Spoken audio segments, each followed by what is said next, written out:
השמש לה כדבש וחלב,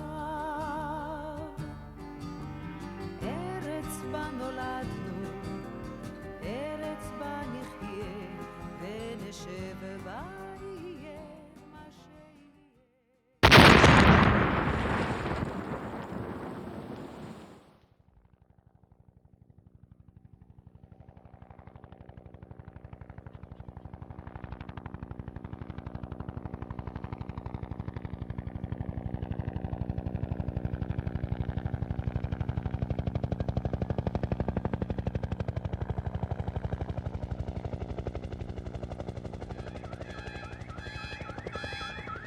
Yeah, I think if I go back to that horrible day on the first day of Passover in March 2002, one of the really remarkable things that had happened was that we're 10 hours behind Israel, so we went into the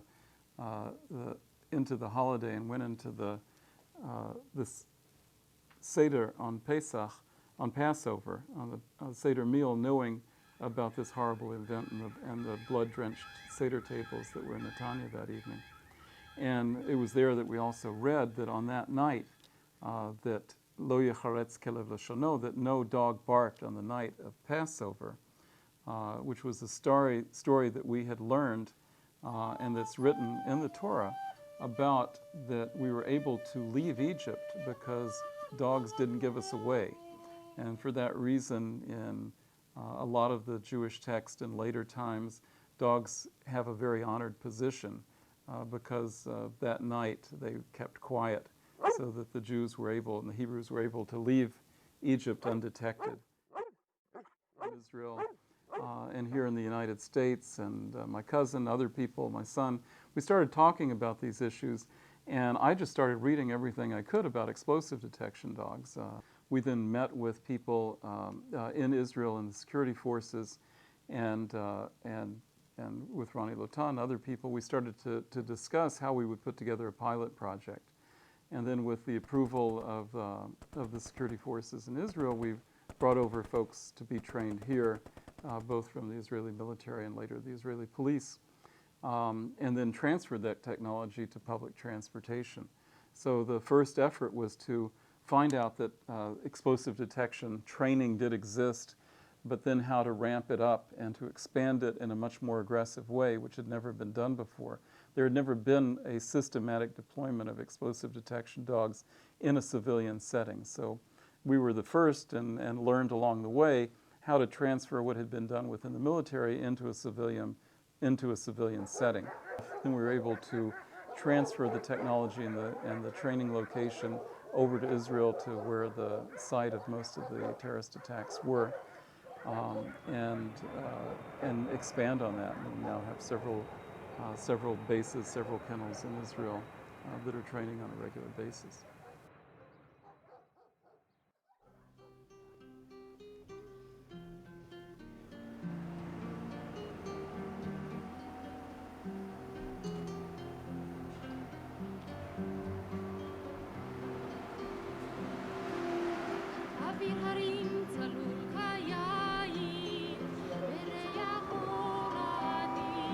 נוסעים נכבדים שלום, הרכבת תל-אביב כפר סבא תצא מרציף מספר 4.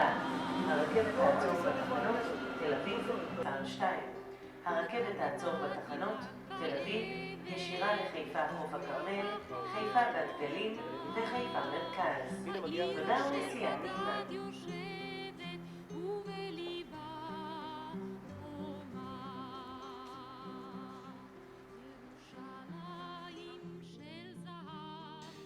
Israel is in a situation of armed conflict with the Palestinians during the last 3 years, in which we lost 1,000 people had been killed, and thousands of other people had been injured, some of them very badly.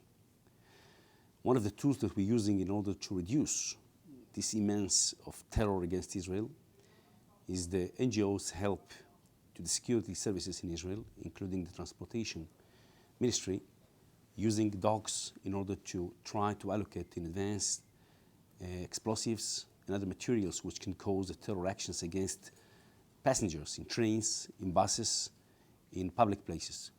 I think that the contribution of the Pups for Peace in Israel had been tremendous to prevent terror actions against Israel. I believe that the action that had been done by Pups of Peace on the last year had been very, very successful in order to prevent a lot of terror actions against Israel.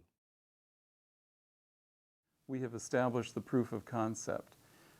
Detection dogs make a difference, both in terms of detection and deterrence, in forward deployment in civilian settings. That principle has been proved without a doubt. We've had experiences in a number of incidents where the presence of the dog has directly deterred an attack. We've had experiences where dogs have been effective in detecting explosives in transition from one point to another in preparation for a terrorist attack. So to the standards of proof for security officials have all accepted the principle that dogs do make a difference and that there are necessary ingredients in the deployment in the war against terrorism. We need to get more dogs out there in the coming years, and I think to have a more universal application of it, take the lessons that we've learned, unfortunately, in Israel, since that has been so much the canary in the coal mine, has been the initial target of global terrorism, but as we've learned now is hardly the only target, that there are many other soft targets in this world that need to be protected. And that's a place where Pups for Peace can play a role internationally.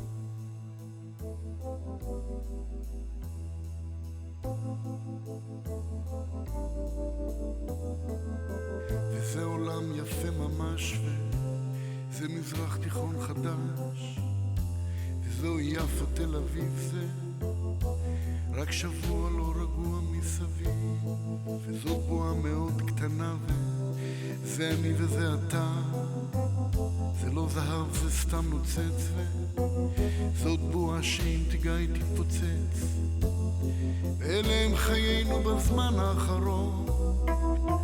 יכול להיות יותר טוב, יכול לבוא אסון, ערב טוב ייאוש ולילה טוב תקווה, מי הבא בתור ומי בתור הבא. זה רובה, זה מצלמה, זה מצטלם כמו מלחמה, וזה נשמע כמו יריות, והם כמו יפו בלילות. זה לא האש, זה הגפרור, זה לא מקטרת, זה ציור, וזה אתה וזה אני, וחבל שיום ראשון ולא שני, אלה הם חיינו בזמן האחרון. יכול להיות יותר